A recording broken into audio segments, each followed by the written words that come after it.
These motors didn't work after spending hours upcycling the desk. Turns out the controller needs a third leg.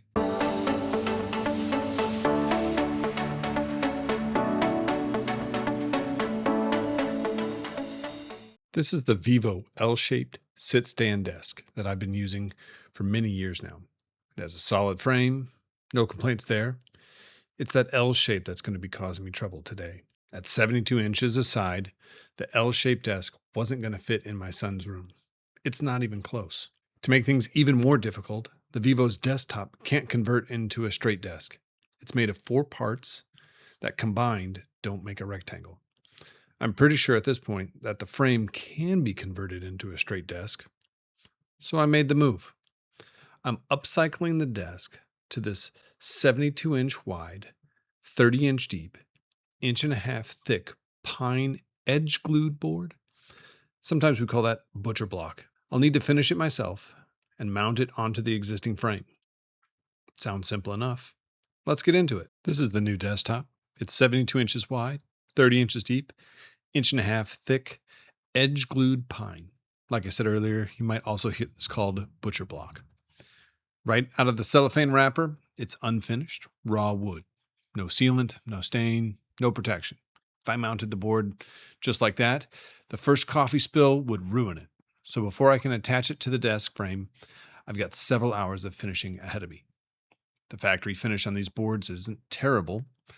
The glue up is surprisingly clean for the price. Glue up being the way we glue each one of the staves and then compress them together. If you feel ridges at each one of those seams, don't skip over the lower grit sandpaper. Those seam lines will shine through on your stain, won't look as nice. I started sanding with 180 grit to knock down any of the rough spots, even out the joints between the staves. Then I moved to 220 and finally 320 grit sandpaper. One thing I learned the hard way on a previous project is don't press down on the sander. Let the sander do the work. Pressing can create low spots, and on a desktop, low spots shine differently in the light. You'll see them every single day. I have an additional pad attached to the random orbital sander that I have to help with making sure that I'm not pressing too hard and that it is even and flat across when I am pressing. Link to the product will be in the description. The cords from the desk will need a place to go, not just off the back of the desk. To solve this, I'll use a hole saw to open up a couple 2-inch holes in the back of the desk. I've measured and marked where I wanted the drill holes to be off camera. A big tip when using a hole saw is to go most of the way through, and when the drill pokes out, on the opposite side, you'll want to go ahead and flip the board over, put the drill part of the hole saw into the hole that you've created, and then finish the hole from the other side. When we use this technique, it's going to prevent tear out, and that's going to be really nice when you're looking at both sides of the desk. Once the desk is finished, I'll add a couple grommets in the holes to finish them off. Nobody likes sharp edges, so I use a 1/4-inch roundover bit in the router to soften the edges. I do this on the top and the bottom to create a uniform look. Important thing to note here is that I test out my setup on the router with a spare piece of wood prior to using it on the desktop. That helps me be confident it's set up exactly the way I want. I don't have that much experience with the router, so if you have some tips, please let me know in the comments. Final sanding here before I go to stain. This is a 320 grit sandpaper pad on there. The green one happens to be 400, and I occasionally use that depending upon where I need it to be and what I'm seeing. I don't have a 400 grit sandpaper for hand sanding, so that's a 320. And I want to make sure that I get the round over sanded and smooth. Sanding creates a lot of dust, so before we stain, got to wipe it down, both sides and the edges. Just a wet, damp rag, nothing special. Just making sure that everything is wiped down and clean. I went with a stain called Gunstock. Pine stains unevenly if you don't prep it first. So you may want to use a pre-stain wood conditioner about 30 minutes before this step. Without the conditioner, pine can get blotchy. Some spots will soak up the stain, making it darker, and other areas will barely soak up any color at all. The conditioner seals the wood just enough to keep things even across the board. And this can be even more helpful on edge glued boards because the staves aren't always from the same tree. I didn't use a conditioner on this one because I was aware of who was going to be using this desk, and I was aware my son would never notice. I flipped the desk over way too early in this process. The stain was dry to the touch, but it was not fully dry, and I got slight lines where the wood was touching the sawhorse on the bottom of the desktop. If this was for a customer, I'd suggest waiting for it to fully dry, following the instructions on the can of the stain before flipping it over. That way you don't have those lines. You don't have to worry about it at all. Thankfully, my son doesn't know they exist, and he'll never notice. We applied the stain with a roller. It goes on quickly and more evenly since I was having my son take part in working on this part of the desktop. Using the roller isn't a problem when you're going to wipe the stain off quickly, and that'll help prevent lap marks. Otherwise, for a more professional look, use a rag. You'll get better control and penetration in the wood with fewer lap marks. Skip brushes altogether. We don't want to use those.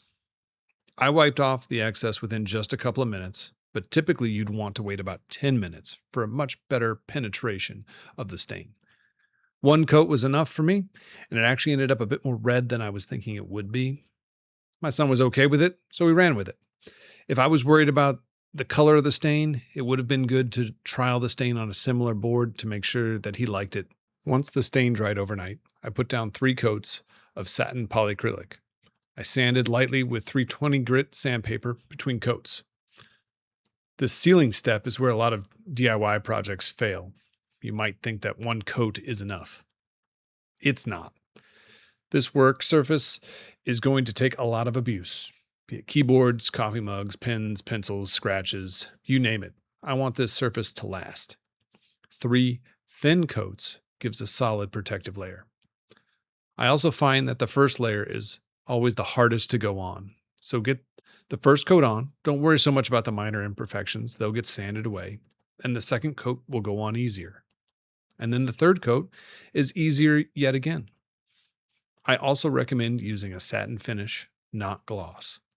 Gloss polyacrylic on a desk shows fingerprints, smudges, and every little speck of dust. Satin hides a lot of that. Once again, I'm not the best at this step, so if you have some insights, please do share. I'm going to use a bit of TV magic to go through the 3 coats. You can see the sheen increase as we move through each one of the coats. That can really highlight how smooth that surface is and how strong it'll be.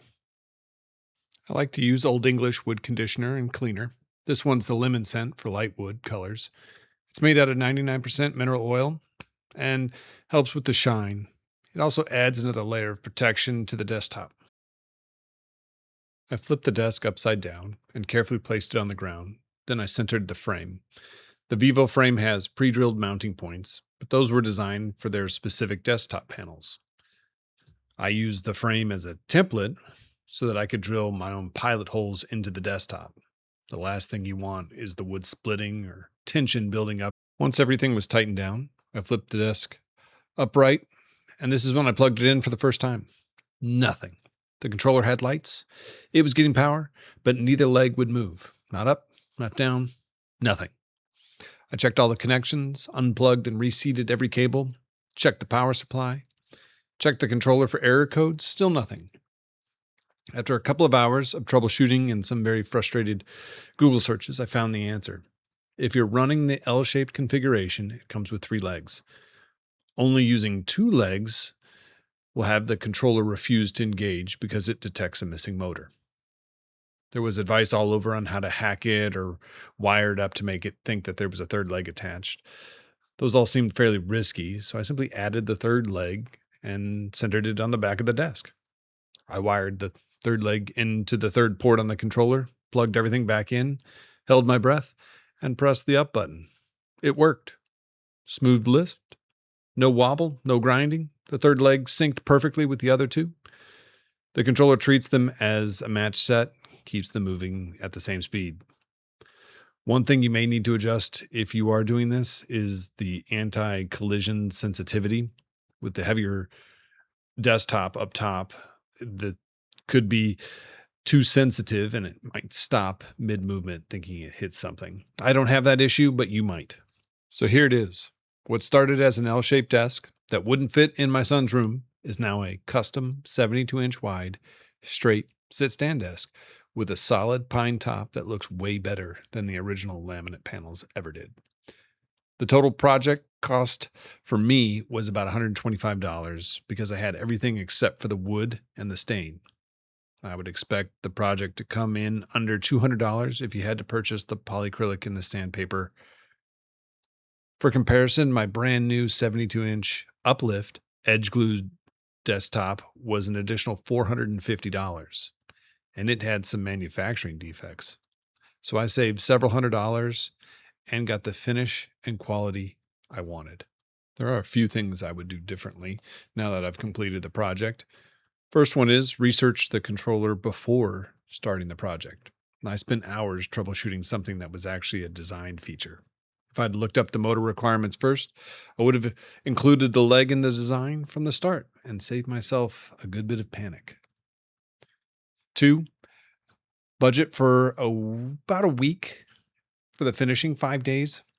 Between the conditioner, stain, and 3 coats of polyacrylic with cure time, the wood prep took longer than the actual build. Me rushing things caused several problems that weren't needed. 3, if you're doing this build, check the weight rating on your frame. My desktop is heavier than the original panels. However, the VIVO frame is rated for that additional weight. Not all motorized legs can take the additional load. And certainly a manually operated sit-stand desk may be much harder on your wrist as you're trying to crank that up. If you're thinking about doing a custom build like this, I'll drop the links to the products and tools I used in the description below. And that's the build. An L-shaped desk that didn't fit, an edge-glued board that took more finishing than I expected, and a third leg that I didn't know I needed. All turned into a desk that's going to last for years. If this helps you avoid some headaches, hit that like button so someone else can find it too. Subscribe for more projects where I figure things out the hard way so you don't have to. See you on the next one.